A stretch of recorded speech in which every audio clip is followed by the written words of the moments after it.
Hello, and welcome to tonight's stream. We are going to be continuing our Vampire Soda project, which is a collaboration with Tabletop by Night. You can listen to their podcast on YouTube or wherever you listen to your podcasts. They are currently working through Vampire the Masquerade, which, as you can see on the screen, we have our lovely vampire here. This week we're going to be working on the Lasombra vampire. And this comes from one of their episodes where they were discussing what different clans would have as their pop theme. And so the Lasombra were Pepsi. I will be playing in the background the episode for Clan Lasombra from Tabletop by Night. And I might pop on and answer any questions that show up in the chat as we go through.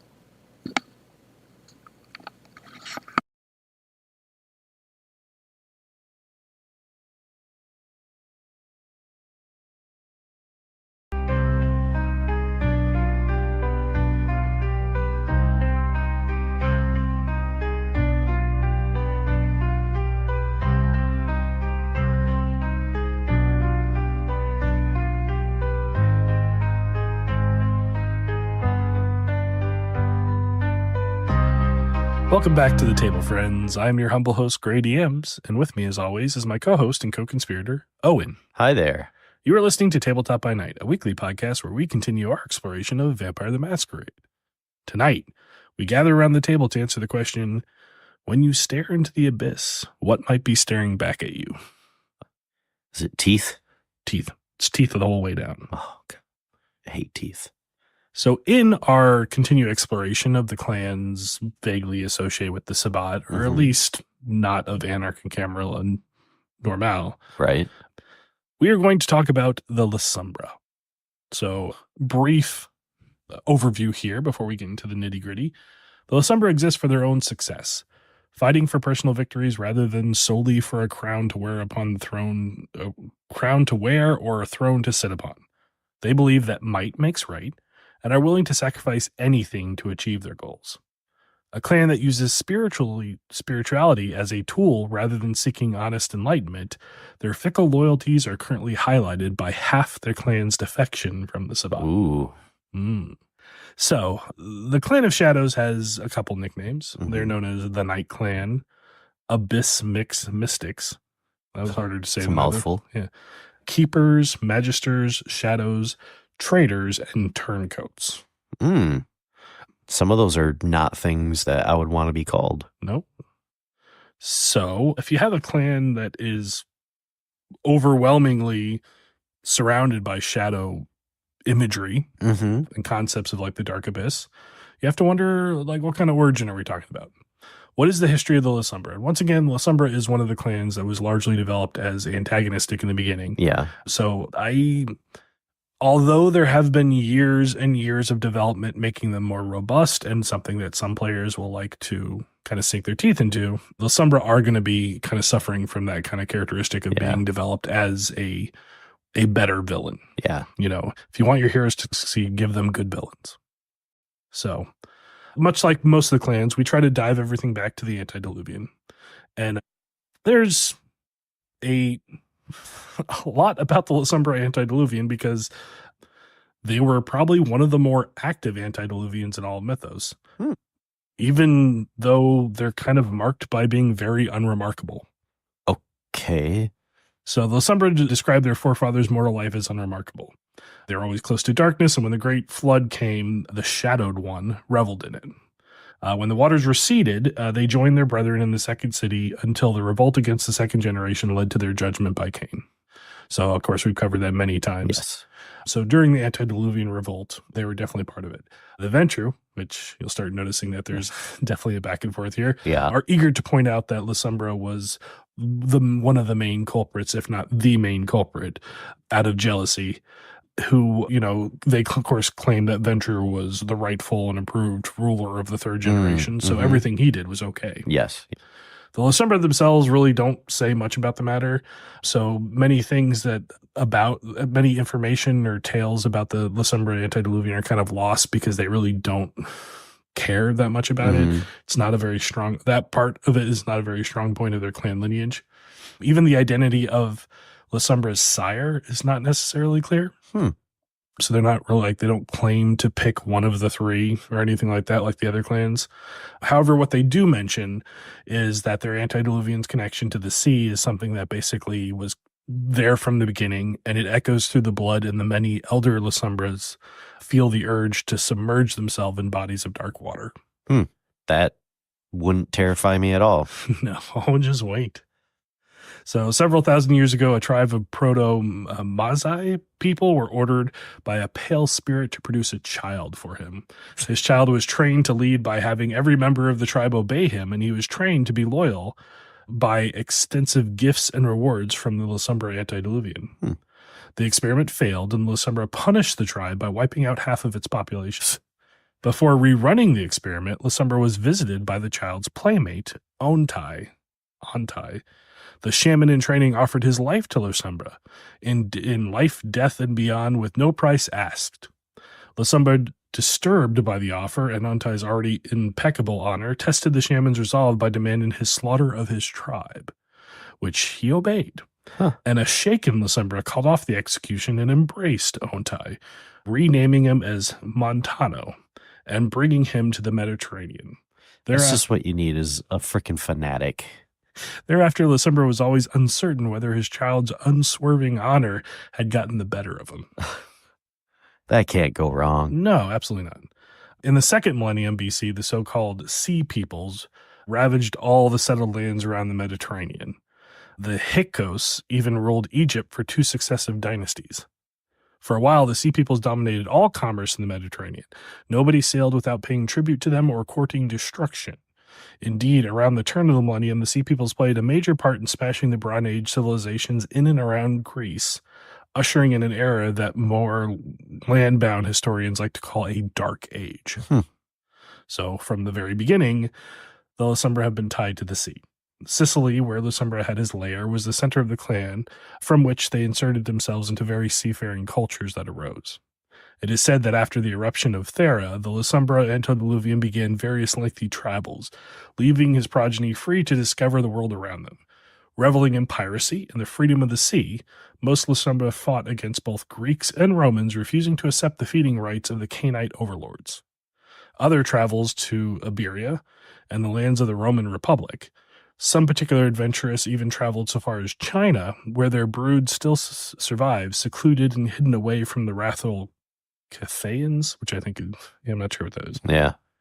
Together with the Ventrue and the Malkavians, the Lasombra clan ruled over the Roman Empire until it dissolved. While the Ventrue left for the north and the Malkavians are seen with suspicion and fear now, the Lasombra remained. So throughout their history, you're going to see basically the ties to the ocean, the abyss. And we'll kind of explain a little bit about that. So a lot of clans in Vampire the Masquerade use darkness as some kind of motif, a shadow. The Lasombra really go into this concept of like the abyss, like not just like darkness as a thing, but like the kind of the heart of dark emptiness that the void looms. Yeah, exactly. The void. So much so that they almost personify it. It becomes an entity which all the Lasombra spend time meditating. They spend time, coming to terms with. So, in medieval times, the Lasombra were centered around the Mediterranean and the feudal realm of the Sea of Shadows as one of the high clans headed by the antediluvian himself. I repeat, in the Mediterranean, or in the medieval times, their antediluvian was heading their entire clan. Okay, so he's still up and about, and he's still saying, "This is what we're gonna do." Yeah. Ooh, that's scary. The Lasombra were heavily involved with the religious institutions of this age, particularly the Roman Catholic Church. God. And with Islam, leading to an internal conflict between the two factions within the clan that resulted in the Shadow Reconquista in Spain, where both sides battled against each other for control over the peninsula. So basically, the Lasombra are behind the Islamic purge, or the purge of the Right. Islam from Spain. Right. So, like, yeah, it's Jeez. kind of screwed up. I think part of that time was like when they're talking, and I might be pulling this out of my rear, but like in the Robin Hood movie with Kevin Costner, when they talk about like his buddy who's a Moor, and the Moor are the Spanish Islam, like that, like is like the purging of them is this whole thing that Lasombra basically caused. Most Lasombra had strong ties to the clerics and nobility and were able to utilize them to their own ends. So, according to clan legend, Lasombra's last child, Gratio de Verones, was the one who slew the antediluvian with the aid of a coterie of Assamites, instigating the Anarch revolt and the resulting chaos, although many Temiche challenged that claim. So if you go back to when we were talking about the Anarch revolt, we said that there were a couple of different events that started the whole thing off. Yep. So I remember, obviously, the younger generation was basically going in and talking to Hartstad and basically doing stuff. But then specifically 2 antediluvians, quote unquote, fell. One was Temiche and one was Lasombra. Oh. So basically that was kind of like the splintering of the Anarchs, and then also the Sabbat forming afterwards, because they're like, oh, hey, not only should we not listen to the Camarilla, but some of these guys took down an antediluvian. Yep. Many Lasombra flocked behind Gratiano, attempting to overthrow their scheming sires and gain their power. Most among them refused the Convention of Thorns, seeing it as a submission to the despised Ventrue and the Kine, without even proper negotiations. So the view by the clan is that the Lasombra antediluvian was diablerized, either by Gratiano, who refused the role as leader of the clan afterwards, or by Gratiano and a group of elders, by anarchs led by Gratiano, or by contracted Assamite killers who had joined with Gratiano. Okay. So these Assamites would become the first antitribu, led by the Hulu, in which their veins allegedly flows the blood of Lasombra himself. Oof. Stories tell that they faced no guardians in the resting place of the antediluvian, and that the Shadow One smiled upon Gratiano when his son devoured his blood. Almost like he planned it. Oh. So there is another tale, fiercely denied by the Sabbat. It tells that the Lasombra antediluvian allowed for his own diablerie, to free himself from the shackles of his physical body. Oh. After that, his soul entered the abyss, seeking to become one with it. In the process, he became more than a mere vampire, turning himself into an abyssal monstrosity void of any remains of humanity that were left in his undead form. Unfortunately for the Lasombra antediluvian, the native beings of the abyss regarded the creature as insignificant for his past as a creature of flesh, and it seeks to remedy this by causing the abyss to collapse into the physical world, blotting the sun out forever and recreating the original world before God created light. Yeah, so Setites, they're the bad guys. Like I said, pretty much everything that was not one of the core clans has some sort of pretty bad angle to it. To this end, it has begun to use those who command obtenebration as his sensory organs in the physical world to find a way to achieve this goal. Oh, so every time you're using this ability, you're letting him out a little bit. Just a little bit. It's all scheme. The abyss knows all. Interesting, huh? Yeah. During the Renaissance and the early Renaissance, Lasombra had become the leaders of the Sabbat by then. Sabbat had been, founded, and they were basically right up there.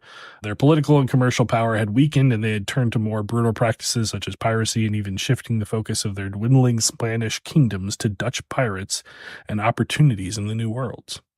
Their main focus have been eradication of the Camarilla, particularly their Lasombra antitribu clansmen. So, I think we have... we'll get to that later. When we actually talk about some of the practices of... So, Victorian Age. During this time, the influence of the church upon people's lives declined. As a result, Lasombra influence became more directed as the years progressed. Like many other clans, Lasombra began to influence the Burgoyes, from which most of the world's finances now flowed. Unlike other clans who had previously infested religious organizations, the Lasombra did not run away from the churches, and instead, the Lasombra are infamous even in modern nights for their powerful grasp in religious circles, particularly the Catholic Church. Makes sense. I mean, I've only been to a couple Catholic masses, but I felt the void. Yeah. You always said that's that place, right? Yeah. Right before your communion, where you have to go peer into the void. Yeah. And I hated that part. Man, all those Sunday mornings as a youth. That's why I'm Lutheran. That's a step too far. That was just during this age, many of the Lasombra are set down to codify the ancient roads and clan-specific traditions into proper paths of enlightenment to create substitutes to humanity within the Black Monastery.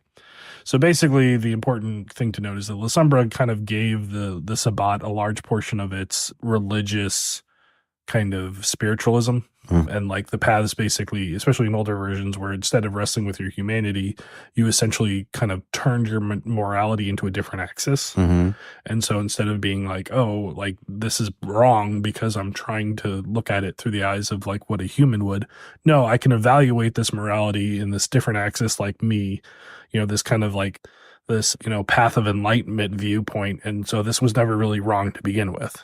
Just like, wiping out the orphanage. Right. Why do we keep going back to the orphanage, John? I don't know. It's very poignant. It just, whether it's controlled or wiped out, it always seems to be a point of contention. It needed to be wiped out. So, where are the Lasombra in modern nights? So, any ideas? Talk about them a bit? In the shadows, in the darkness, There you go. behind every corner, under every bed. And probably back in the church. Yeah. So whether they approve or not, Clan Lasombra has changed with the times. Where once the elitist ideal saw that only those of certain lineages, ethnicities, or religions were embraced, the clan now recruits from all walks of life. Financial influence is now increasingly important to them due to the establishment of the global economy. And the Lasombra are the clan mainly responsible for bankrolling much of the Sabbat's operations in the modern night. They still hunt their hated antitribu, although fewer and fewer exist each night. The fervor with which their brothers are hunted has brought about a change of its own, these antitribu serving as generally the oldest and the wildest keepers to still walk the earth. Perhaps most embarrassing for the clan was the defection of Gian Galesio Visconti, a former cardinal. He was a signatory of the Code of Milan, one of the Sabbat's most important documents. At the end of the 20th century, he gathered all of Milan's K-Knights to his castle. From the balcony of his haven, he announced that he would no longer be part of the Sabbat. And with that, he tore up the original Code of Milan and sealed the courtyard. Burning his former sectmates to death, he announced himself Prince of Milan and a member of the Camarilla. Did he just lock the gate? Yeah. What's all this oil for? I don't know. Oh, here's a torch. Wait, what? Can you hold this for a second? As a result, he's particularly hated throughout the clan, but too well supported by the surrounding Italian Camarilla to destroy. Yeah, like, sure, we talked about Setites. Now, an individual Setite or like the ideals of a Setite are problematic. Right. Especially if you're trying to maintain control. I think the Lasombra is like the more my side of things, where they're just like, oh, the assholes are here. Great job. Right. Like, right. Very, very individually focused. Like, oh, hey, yeah, I know you guys are all my peers and you're all the people that I worked with and stuff, but this dude gave me an offer, so I'm going to let you go on fire. Yeah. Sorry. It's just the way it is.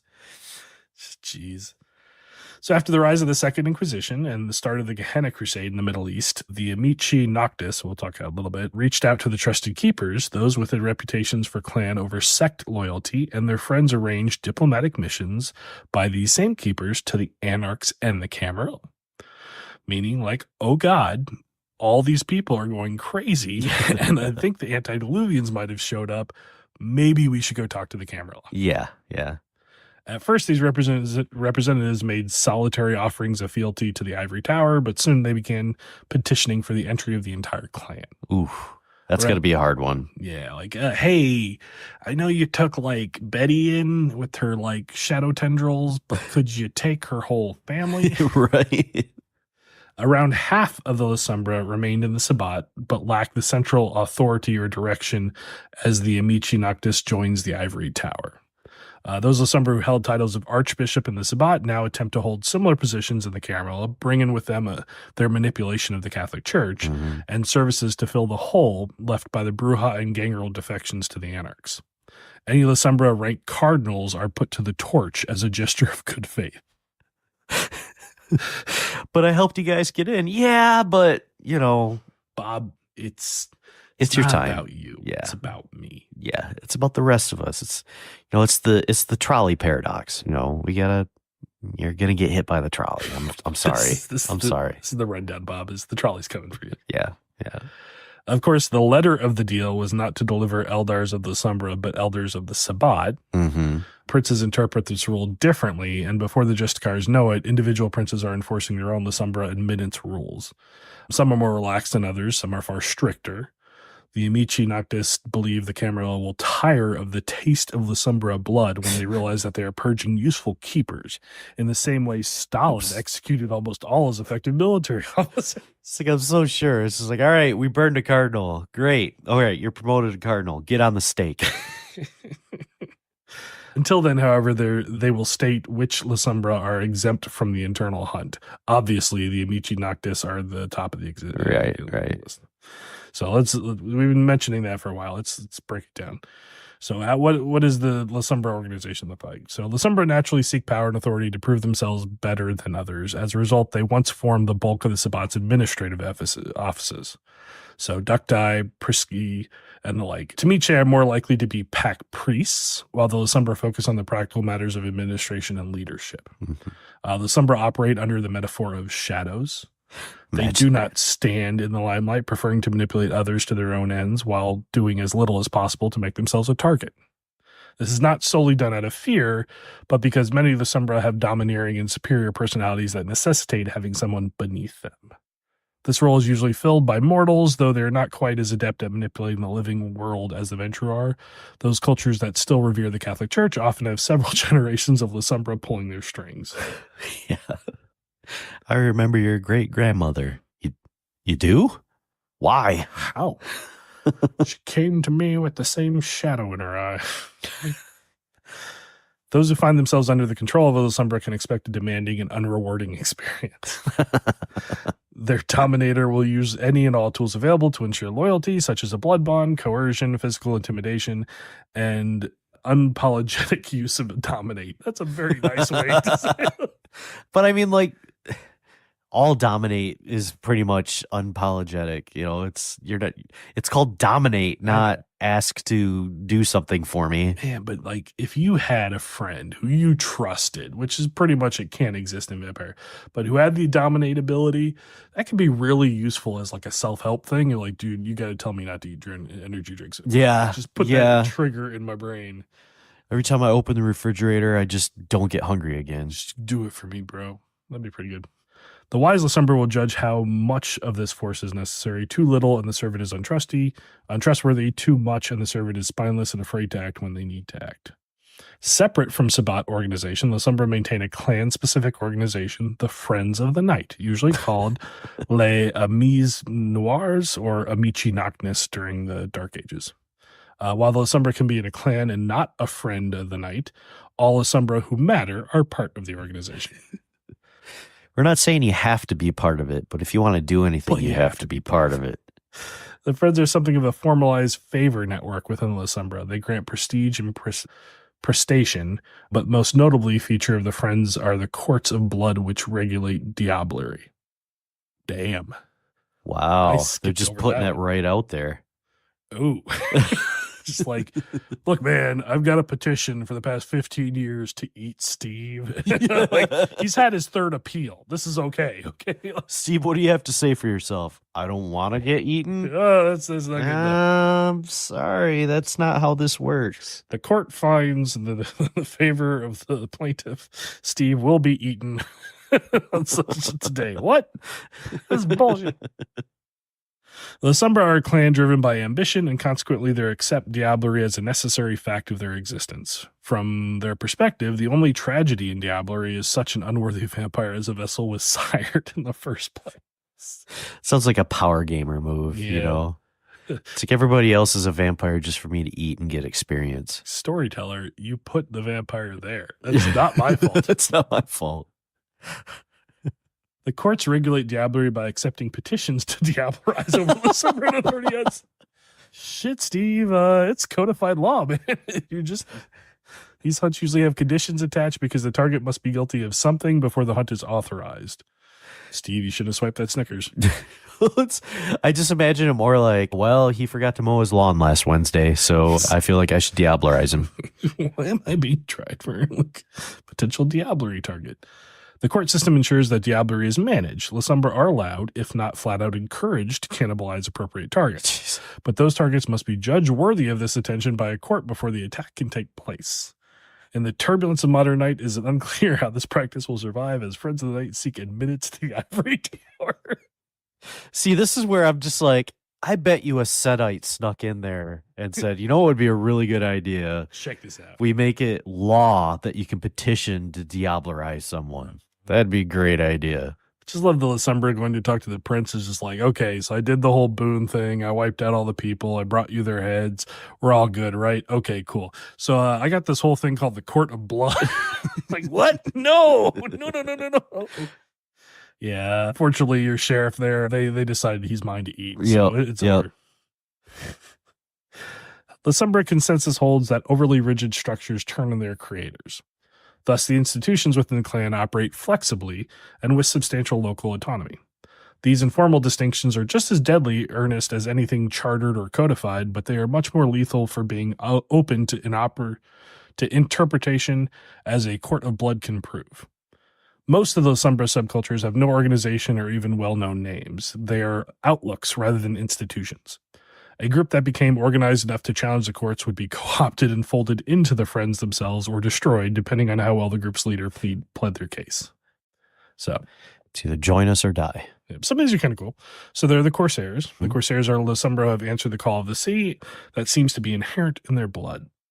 They spend most of the time on the waves, often masquerading as pirates, and some never come on dry land. Crusaders. Crusaders view the Sabbat as a religious and military organization, almost to the exclusivity of Sabbat as an ideology of freedom. They often have strong ties with the ultra-conservatives within the Sabbat. That ultra-conservatives. Interesting. I mean, isn't that just the Sabbat? There are the faithful. The faithful draw the traditions from the once strong hold of the Lasombra within the Catholic Church. Ardent followers of God and believers of their own damnation alike, these individuals seek to fulfill the will of God in the world. Kings and Queens of Shadow. The Kings and Queens of Shadow take part in mortal institutions, exerting influence, gathering resources, and in general keeping the mortal populations unaware of the vampires among them. Most have distanced themselves from regular Sabbat activity to maintain their humanity. Whoa, guys. Come on. I mean, I'm just ruling this group of people over here. I don't do anything crazy. You guys, yes. Children of the Abyss. The Children of the Abyss follow the ancient traditions of the Abyss mysticism, often paying only lip service to the Sabbat for staying in line, as the sect provides them with the means to pursue their ancient arcane art. Ooh. Transhumanists. Okay. The transhumanists revel in their predatory nature and seek to perfect the undead state. They quantify their various powers, work out taxonomies, and otherwise seek to reduce vampirism to data.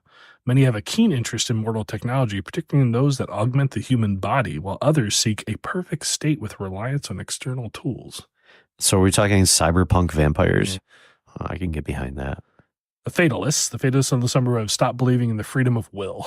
Many claim that their blood ties them directly to their elders, the Methuselah of the clan, and that these beings are in charge of their destinies and the destinies of their prodigy.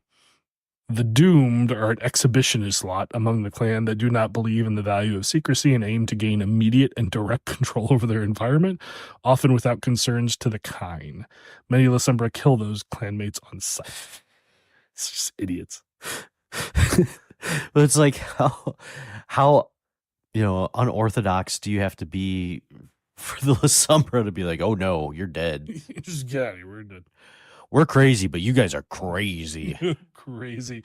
Blood Court? Yep. Blood Court. Blood Court. The Black Angels, also called the Angelus Aeter, possibly in remembrance from the bloodlines originating from the Dark Ages.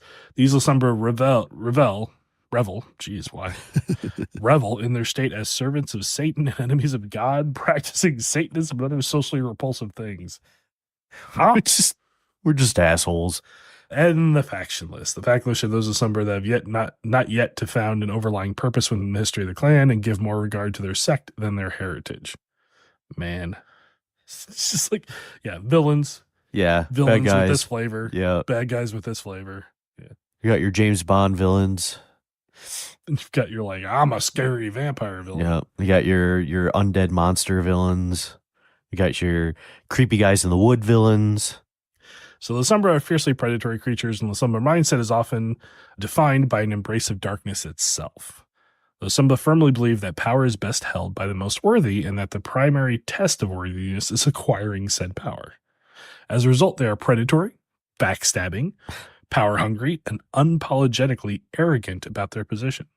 Needless to say, the Lasombra and the Ventrue despise each other.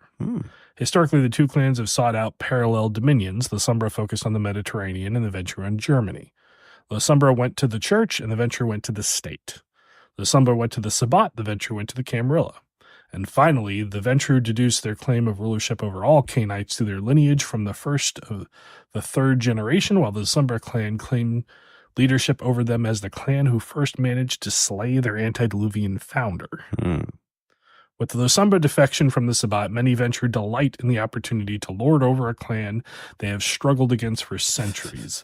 But the Magisters themselves see this as an opportunity to turn the Ventrue's arrogance against them. They become advisors, bodyguards, and regents to Ventrue princes, dethroning the weak Tremere and slighting the undervalued Toreador without directly threatening the scepter of the clan of kings holds so dear.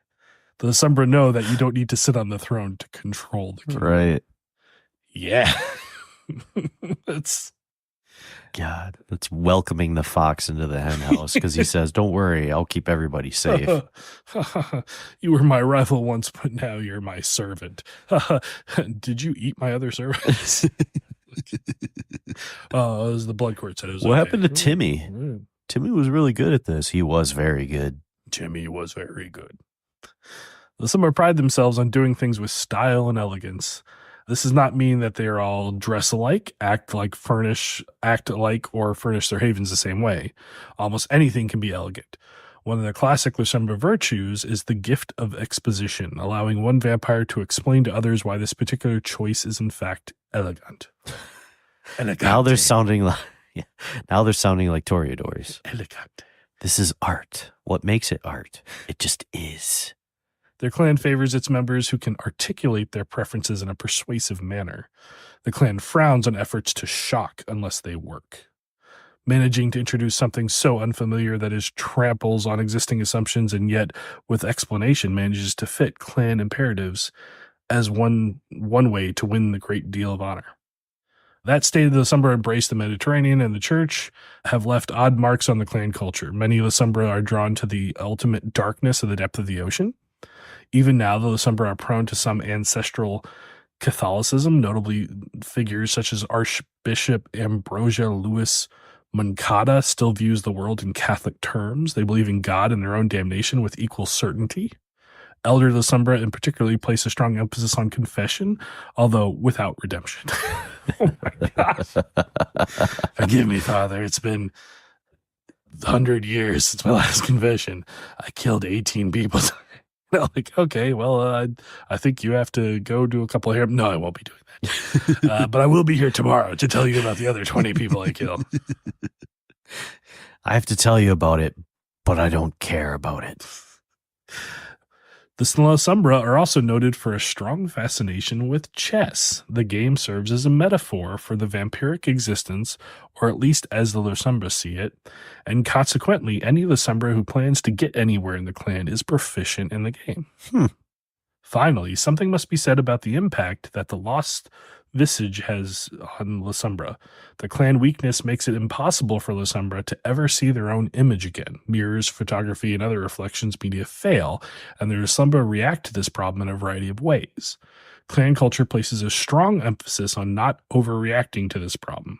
It is generally acceptable to sit for a portrait every few years, but extreme reactions, such as hiring a tamiche to flesh sculpt a ghoul, is considered a breach of good taste and grounds for diablerie.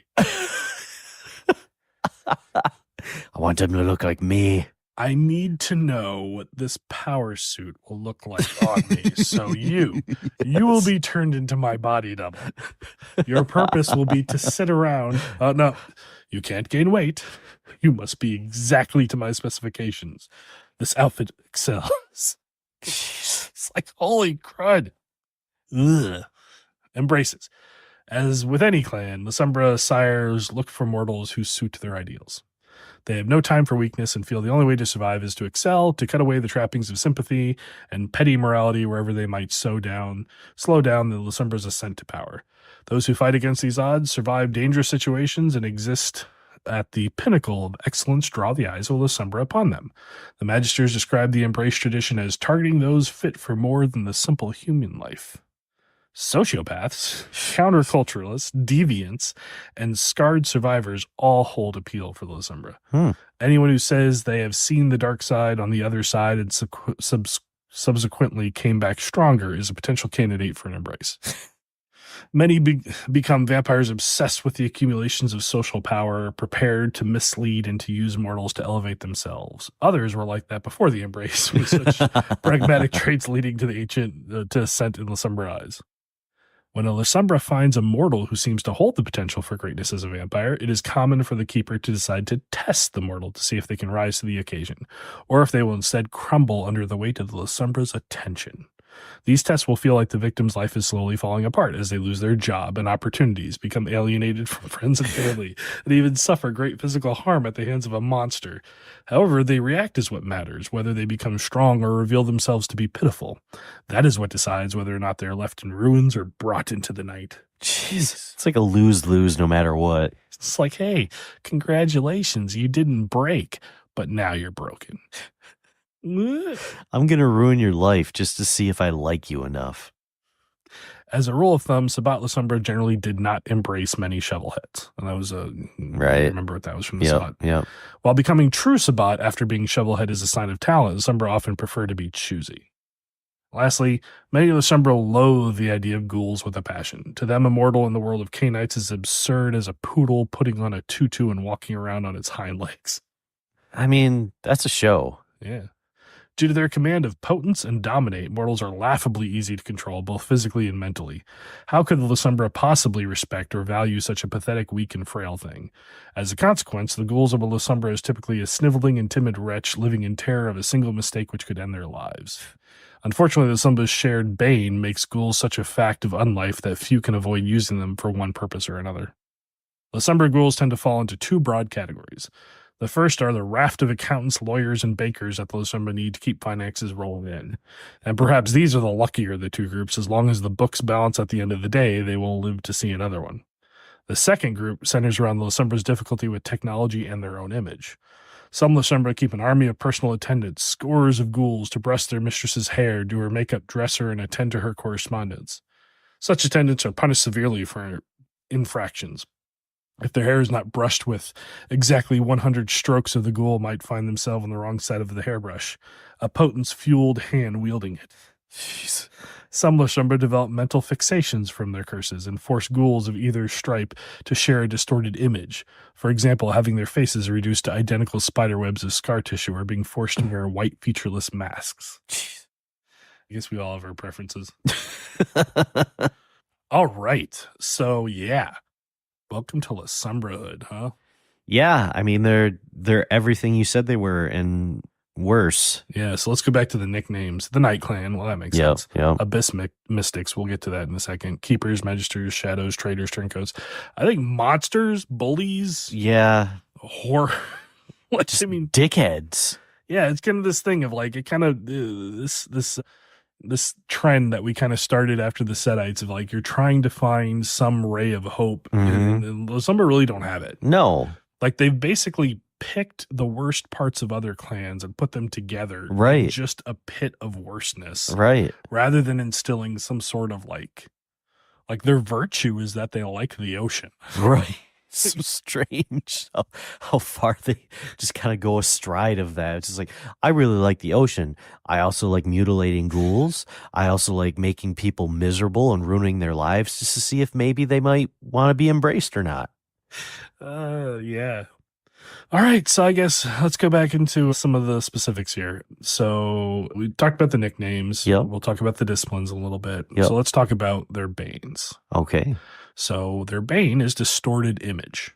Mm-hmm. The broken souls of the Lasombra vampires are halfway drawn into the abyss. All reflections and recordings distort, flicker, or become transparent, though this does not conceal the identity with any certainty.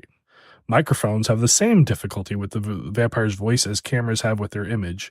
Touch technology becomes unresponsive as best, and their anomalous nature makes it harder to avoid electric detection systems. With effort, they may overcome this difficulty, but it's as if they exist on a slightly different frequency to other beings, flickering in and out of light. Many Lasombra have a tendency to handle technology for them, but a few strange beasts manage without it. So that would suck. That would suck a lot. Yeah. Especially in modern day. Yeah, because it's like, what the heck is that monster? And it also because it doesn't end to like you being, it doesn't aid necessarily in you being untraceable or anything. It's not like you're just invisible to anything. It's just like you're showing your monstrousness, pretty much all the time. And it also the inability to kind of see yourself in it, which I guess for some people might be nice. There are mornings when I was like, I don't want to look in the mirror. It's like I'm just imagining, trying to walk into a grocery store or something and the doors don't want to open. Yeah, just the self-checkout. Yeah, it's like, oh, we've got the self-checkout open. You can just use that. No, I really need someone to check out for me. Yeah. There's in Seattle by Night, one of the people who plays a character and then plays like an old Lasombra, and she did a pretty good job of like bringing this part up, of like constantly being these things. Like she has her butler use the phone, and she like basically always drives old cars. Yeah, and she just has to do those things. It's like, oh no, and then like the thing I didn't realize before when I was watching it was there's a whole thing about like her swimming to her house like at random points where she gets frustrated because she's just like, they lose their car and stuff, and instead of like walking home or have someone pick her up, she's like, I think I'm just gonna go for a swim. But it kind of makes sense with that old call, especially like we talked about with the gangrel with not having to breathe. Right, things get weird. Like this is the clan that I can imagine. Like everybody thinks they've got them figured out, and then you find out there's an army of them under the ocean just waiting for the call. Yeah, unless they all eat each other and just want to really scare. Yeah. So the clan's compulsion is ruthlessness. To the Lasombra, let's just make them as awful as possible. To the Lasombra, failure is not an option. Their blood urges them to increasingly ruthless measures where the beast flares and they are faced with failure. The next action they fail after suffering this compulsion causes all rolls to receive a penalty until a future attempt at the same action succeeds. Jeez. So it's kind of like that weird thing with the Tremere where they're the opposite of it. Yeah. Where like the Tremere, if they failed the first time, they don't want to do it again because like they're perfectionists. Right. And the Lasombra like have to do it again until they get it right. Yeah, it's like an OCD. Oof. Kind of interesting. Well, so we talked about, let's set the stage here for their disciplines. So what kind of disciplines would you give these monsters? I'm guessing something shadowy, tenderly. Let's start out by rounding the thing with dominate. Yeah. They're lords and leaders. Of course. So. Potence. Of course. Why not make them super strong? Yeah. Yeah.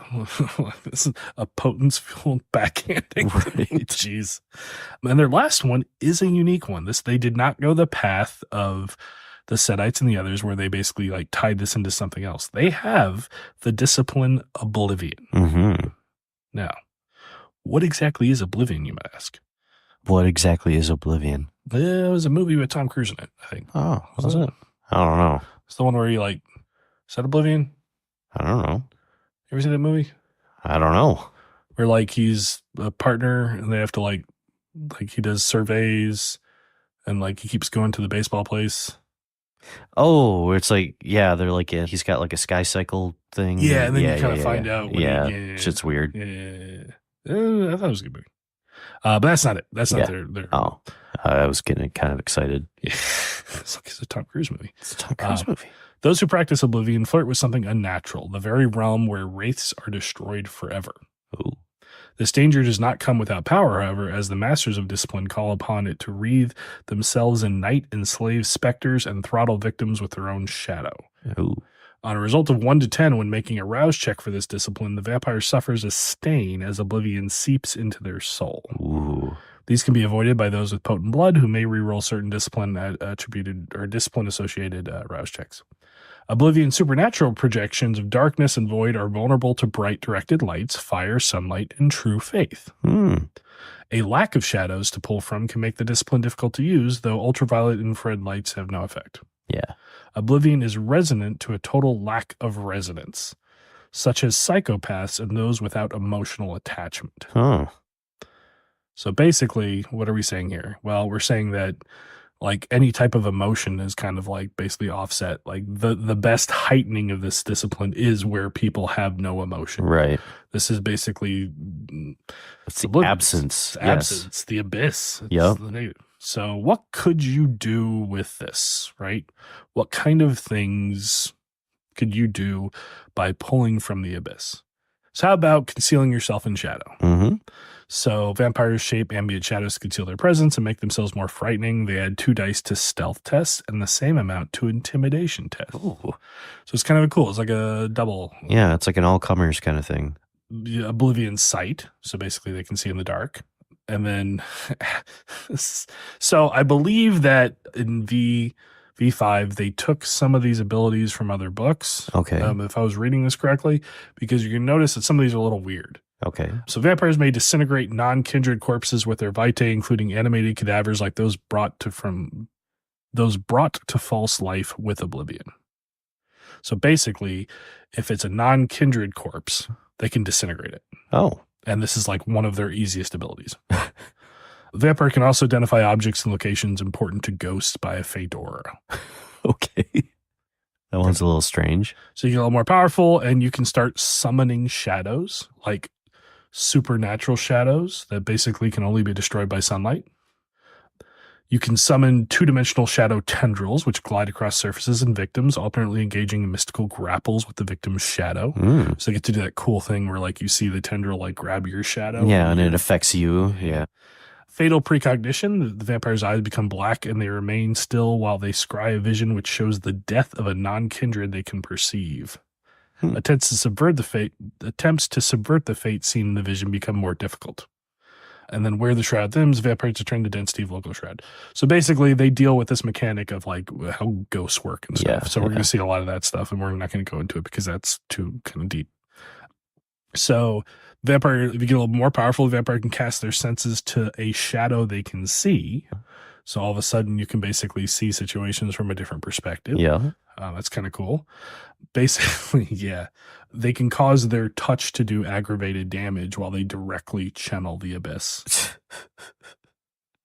Yeah. Why does your handshake hurt so much? They just basically can start letting loose. No, this actually should be set eyes. Yeah. They can start basically creating an aura of decay that manifests as an aura which spoils food, poisons water, and wears down structures. Jeez. And they have an ability to consume raw emotions of wraiths to temporarily sate their hunger. So basically they can be like, it's a ghost. I'm just going to eat the ghost. Yeah. That'll do. Yeah. Light snack. So they get a little more powerful. These are pretty old Lasombra, and they can start up. Basically, they can essentially do the whole D&D darkness trick. So they spread a suffocating darkness across a large area, muting sound and suppressing all their senses. Those within the shroud, except the user, suffer a total blindness penalty to all reactions requiring sight, and mortals begin to suffocate. They could basically poison a mortal's blood using the pure pollutant of oblivion. This horrific disease ravages their body and risks becoming contagious. Jeez. And they can create a temporary gate out of a victim's own shadow, causing them to fall through oblivion and into the waiting arms of the user. What the hell? So you're like, hey, there's a shadow. Like, these are current V5 abilities? As far as I can tell, yeah. Wow. So it's a little worse. So we're talking about the pinnacles here. Basically Shadow Step, which is a vampire disappears into the shadow, skates across the labyrinth to reemerge and after traveling across something fouler than death and twice as hungry. They step into a shadow large enough to cover them and reemerge from one that they can see. This includes shadows viewed through mystic means such as shadow perspective. So you could be halfway around the world, and it's just like, oh, I'm viewing a shadow. Yep. They just become their shadow, which Yeah. is immune to damage except for fire and sunlight. While they are their shadow, they can basically move to where people are, and those people suffer that shroud. So they can just like, oh, I'm a shadow, and they move, and then if they consume your shadow, you start suffocating. Jeez. They coat their palms and face with blood, recalling the faces of their victims and reintroducing old illnesses with new fury. Ghouls who fall victim to this power feel the vitae in their veins become inert, aging, and possibly dying. So they're just like, hey, you're a ghoul? Not anymore. Yeah. Dead. And then basically they can channel raw entropy into essentially a victim. And yeah, it's just, they basically destroy wraiths and stuff like that. Yeah. So yeah, kind of potent, huh? Yeah, I'd say. And then they gave them ceremonies. Oh, jeez. So we'll go through these a little bit. So yeah, they can basically raise the dead, turn them into zombies. They can summon spirits. They can basically talk to other Abyss users. Did we skip over this whole thing? I think I did. We'll have to dig into that in a second. There's a thing of like, oh, no, that was never mind. Sorry, I was confusing Malkavians because Malkavians had the whole network. Right. Yeah, so if they do a ceremony, they can basically talk kind to of do each the other. same thing. Yeah. And then they basically can look for ghosts. As they get better, they can start making homunculate servants. Jeez. They can basically start binding wraiths to their will. They can basically start like allowing spirits, like wraiths, to embody them, to basically activate like auras stuff, basically raise groups of aggressive Walking Dead minions, basically shrouding the mind of a victim and paralyzing them, basically just kind of like does the shadow thing to them. They can create a ward that entraps, or they can basically capture wraiths. They can start like dealing with the shroud itself.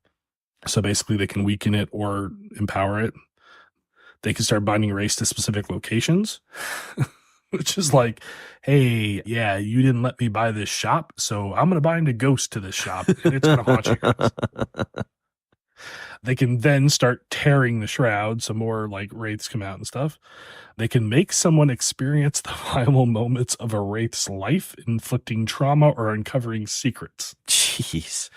So like, hey, Timmy, you were brushing my hair really good yesterday, but when you sit here in this morgue, I'm going to need you to tell me everything you're about to feel. Right? Okay. So let's talk about the creme of the creme ceremonies. They can enable vampires and their coterie to go into the Shadowlands. Ooh. That's got to freak the werewolves out. Yeah.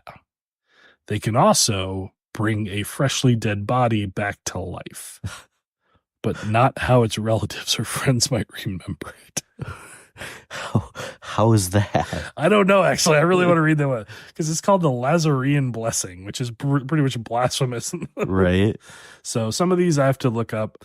To perform a ceremony, you need to have some of the other disciplines that you purchased. Gotcha. And then basically it allows you, if you know that, you can kind of perform this thing. Right. So the Lazarean thing, I think, is kind of like, oh my gosh, she's bringing it back to life. It's a zombie. It's a freaking zombie. Yeah, I'm sure. And basically the final one, which is pretty cool, is they can just send you into oblivion. Bye. Yeah, so if you're immortal, you just die. And if you're kindred, you're trapped in the endless void forever. That's horrific. Like, stop. Yeah. Actually, technically, if you reverse the ceremony, you can retrieve the person. But basically, that means that you had to have known that was happening. Right. Like, yeah. So that's the Lasombra, man. What do we say about the Lasombra other than no? Yeah. Like, I can't even imagine playing a campaign with one. Like, it just seems like they'd be adversarial to everyone in the group. Yeah. Yes, I think, I'm sure that in previous editions, people have played like Sabbat-oriented groups. Yeah. Lasombra probably made perfect sense there. Right. I mean, if you're thinking about they're playing along with things like Setites, like attribute of every other clan, but also like Tamiche and stuff. So they're dealing with all this crazy stuff. You think of Lasombra playing next to someone like a Tamiche that were like crazy and stuff. This kind of makes sense. They're basically the they're the member of the Suicide Squad who's just like, oh no, man, I'm gonna live through this because I got things I got to do. Right, like I'm gonna right. take over this place, and that kind of stuff. But you're right, like in that kind of setting, trying to turn them into a normal like group of vampires and like introducing one of them is like scary. It doesn't make sense, right? Right.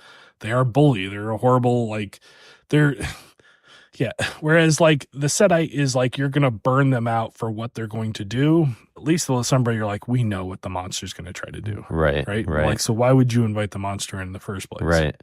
But what's interesting, and I think I go back to that Seattle by Night thing, is what's interesting is if you play someone who did kind of come from that world and now they're trying to be a member of polite canine society, and they're just like, oh yeah, I'm sorry, we don't do that here, do we? We don't diablerize someone. Oh yeah, I just have to keep things straight here.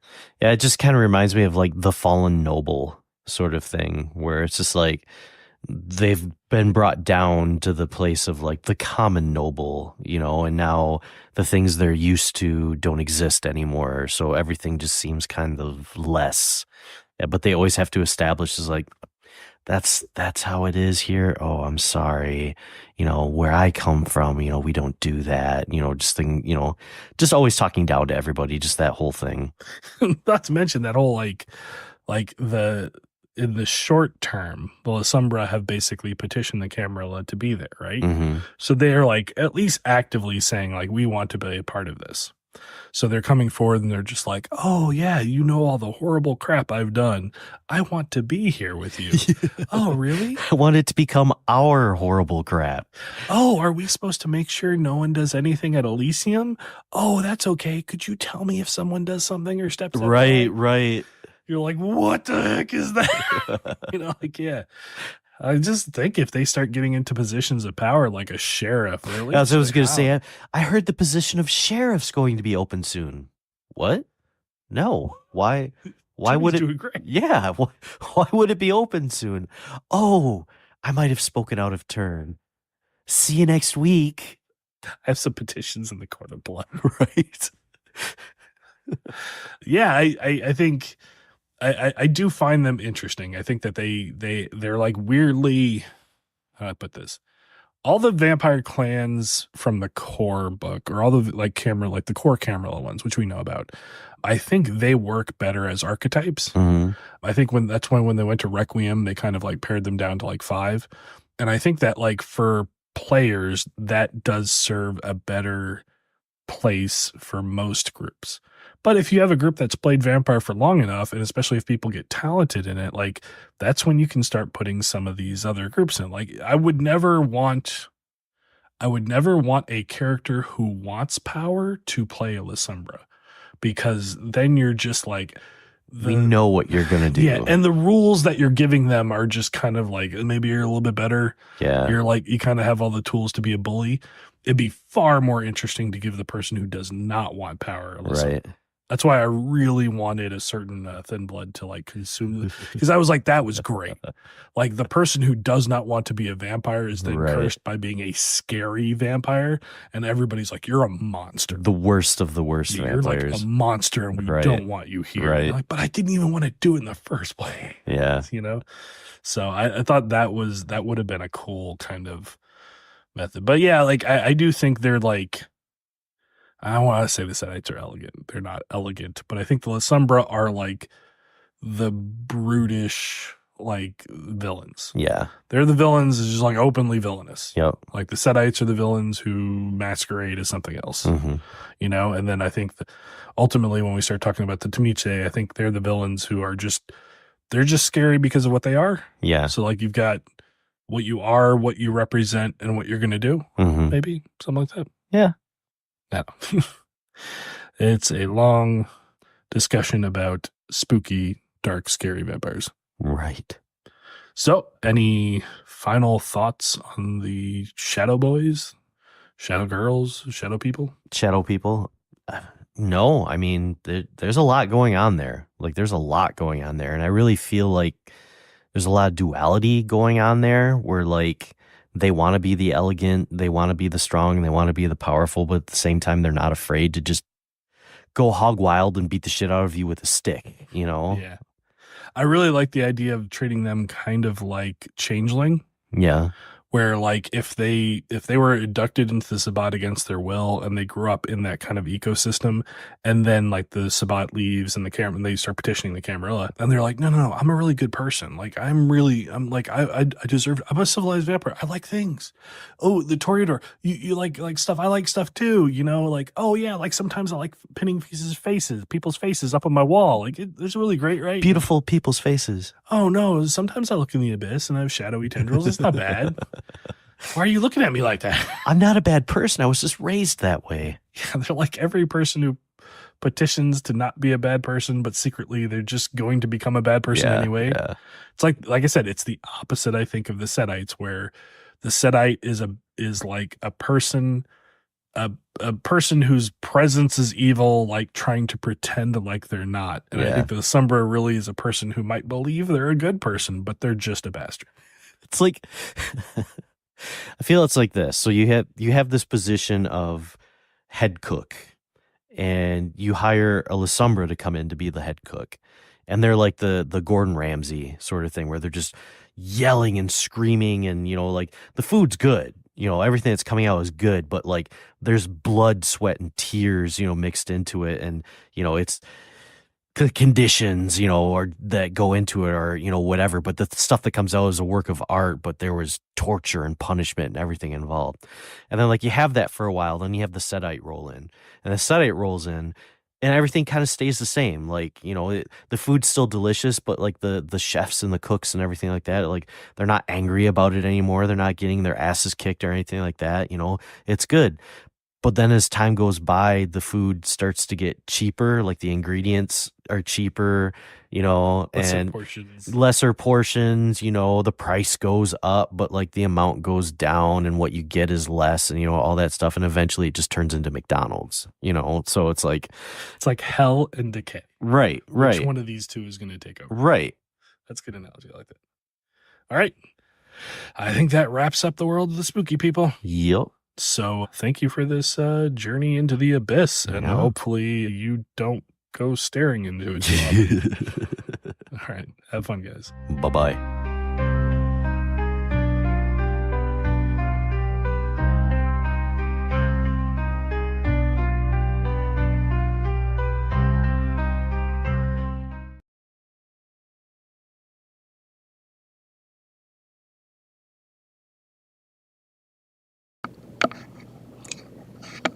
I think that will be all for us tonight. I will be posting this up on my Kara portfolio when I'm completed with the shading of the vampire. But I just want to thank you all for coming and watching, and have a good night.